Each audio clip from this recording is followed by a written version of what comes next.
ದಿನ ಇಲ್ಲೇ ವ್ಯವಸಾಯ ಮಾಡ್ತೀವಿ. ಇದೇ ರೈತ ಸಂಘದವರು ಯಾಕೆ RMC ಬರಲ್ಲ, ಯಾಕೆ APMC ಬರಲ್ಲ? ಪ್ರತಿಯೊಂದು ಈಗ ಕೆರೆಗೆ ನೀರಿಲ್ಲ, ಕೆರೆಗೆ ನೀರು ಬಿಡೋದ್ರ ಬಗ್ಗೆ ಒಂದು ಚರ್ಚೆ ಮಾಡಲ್ಲ. ಬರಲಿ, ನಾವು ಬರ್ತೀವಿ, RMC ಬರಲಿ, APMC ಬರಲಿ, ಬಂದು DC ಆಫೀಸ್ ಹೋಗಿ ಮಾತಾಡಿದ್ರು. ಬಾಳೆ ರೇಟು ಹಂಗೆ ಆಪ್ತಾಂಶ ಪ್ರಕಾರ 6 kg ಮೇಲೆ ಫಸ್ಟು ಅದೆಲ್ಲ ಮಾತಾಡಿದ್ರು. ಯಾಕೆ ಇವತ್ತು ತುಂಬಿಸ್ತಾರ, ಯಾಕೆ ಮಾತಾಡ್ತಾ ಇಲ್ಲ ಅವರು? 12 ರೂಪಾಯಿ ಆಗಿದೆ ಬಾಳೆ. ನಾವು ವರ್ಷ ತನಕ ಬಾಳೆ ಬೆಳೆದ್ಬಿಟ್ಟು ನಾವೇನು ಮಾಡೋದು ಇವಾಗ? ಅದಕ್ಕೆ ಯಾಕೆ ಬರಲ್ಲ ಇವರು? ಇಲ್ಲಿ ಏನು ಸಿಗ್ತದೆ ಅವ್ರಿಗೆ? ಸಫಾರಿ ಬಂದು ನಿಲ್ಸಿದ್ರೆ ಇವ್ರಿಗೆ ಏನು ಸಿಗ್ತದೆ ನಮ್ಗೆ ಗೊತ್ತಾಗ್ತಿಲ್ಲ. ನಮಗಂತೂ ಹುಲಿ ಒಂದು ದಿನನೂ ಪ್ರಾಬ್ಲಮ್ ಕೊಟ್ಟಿಲ್ಲ. ನಾವು 50-60 ವರ್ಷದಲ್ಲಿ ನೀರಾವರಿ ಮಾಡ್ತಿದ್ದೀವಿ, ನಮ್ಗೆ ಒಂದು ದಿನನೂ ಸಮಸ್ಯೆ ಇಲ್ಲ. ಈಗ ಸಫಾರಿ ಅವ್ರು ವಿರೋಧ ಮಾಡ್ತಿರೋದು ಯಾಕೆ ನೀವು ಇವ್ರನ್ನ? ನಮ್ಗೆ ಗೊತ್ತಿಲ್ಲ, ಅವ್ರೇನಾದ್ರು ದುಡ್ಡಿನ ಆಮಿಷಗಂಗೆ ಮಾಡ್ತಿದ್ರು ನಮಗಂತೂ ಗೊತ್ತಿಲ್ಲ. ನಾವಂತೂ ಲೋಕಲ್ ರೈತರು, ನಾವು ಸಫಾರಿ ಅವ್ರ ಜೊತೆನೂ ಚೆನ್ನಾಗಿದ್ದೀವಿ, ಡಿಪಾರ್ಟ್ಮೆಂಟ್ ಅವ್ರ ಜೊತೆ ಚೆನ್ನಾಗಿದ್ದೀವಿ. ನಮ್ಗೆ ಯಾವುದೇ ಥರ ಪ್ರಾಣಿಯಿಂದ ಸಮಸ್ಯೆ ಆಗಿಲ್ಲ. ಸಫಾರಿ ಬೇಕು, ಸಫಾರಿ ಬೇಕು. ಈಗ ನಾವು ಜಮೀನು ಮಾರಬೇಕು, ನಮ್ಗೆ ಸಾಲ ಬಂದಿದೆ.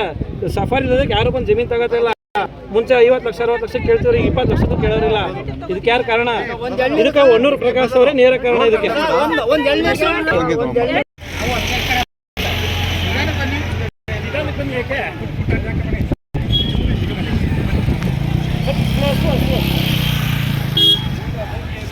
ಹೇಳಿ ಸರ್ ನೀವು.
ಅದೇ ರೈತ ಜೀವನದಲ್ಲಿ ಸಫಾರಿನೂ ನಡೀಬೇಕು.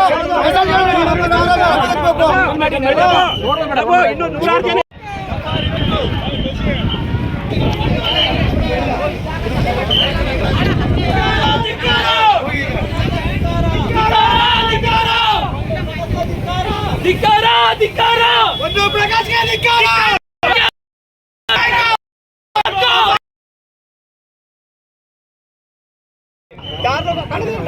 ನಾವು ಹಳ್ಳಿಗಿದ್ದೀವಿ, ನಮಗೆ ತೊಂದರೆ ಆಗಿಲ್ಲ. ಇಲ್ಲಿ ಸಾವಿರಾರು ಜನ ರಿಸರ್ಚ್ಗಳು ಕೆಲಸ ಮಾಡ್ತಾರೆ, ಎಳ್ನೀರು ಮಾಡ್ತಾರೆ, ತರಕಾರಿ ಮಾಡ್ತಾರೆ. ಹಂಗಾಗಿ ಈಗ ಒಬ್ಬ ಟೀ ಮಾಡ್ತಾರೆ. ಎಲ್ಲರಿಗೂ ಇವರು ಬೇಡ ಬೇಡದೆಲ್ಲ ಬಂದ್ ಸಂಬಳ ಕೊಡ್ರಿ ಹೇಳಿ. ಈಗ ಅವ್ರ ಮನೇಲಿ ಅನೇಕ ಹೆಸರುಗಳವ್ರ, ಒಬ್ಬರಿಗೆ BP ಇದೆ, ಶುಗರ್ ಇದೆ, ಕಾಯಿಲೆಗಳಿದೆ. 3 ತಿಂಗಳ ಸಂಬಳ ಕೊಟ್ಟಿಲ್ಲ, 3 ತಿಂಗಳ ಸಂಬಳ ಕೊಟ್ಟಿಲ್ಲ ಅವ್ರಿಗೆ. ಈಗ ಅವ್ರ ಮಕ್ಕಳ ಫೀಸ್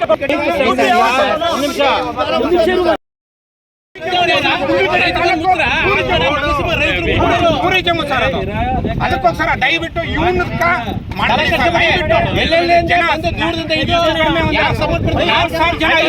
ಜೀವನ ಮಾಡ್ತಾರೆ.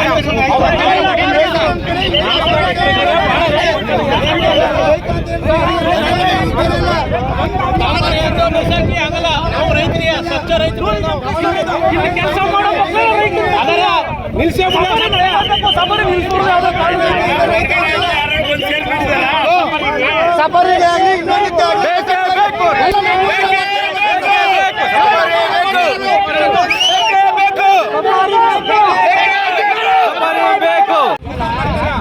ಎಷ್ಟೋ ಜನ ಜೀವನ ಮಾಡ್ತಾರ ಸರ್ ಇಲ್ಲಿ.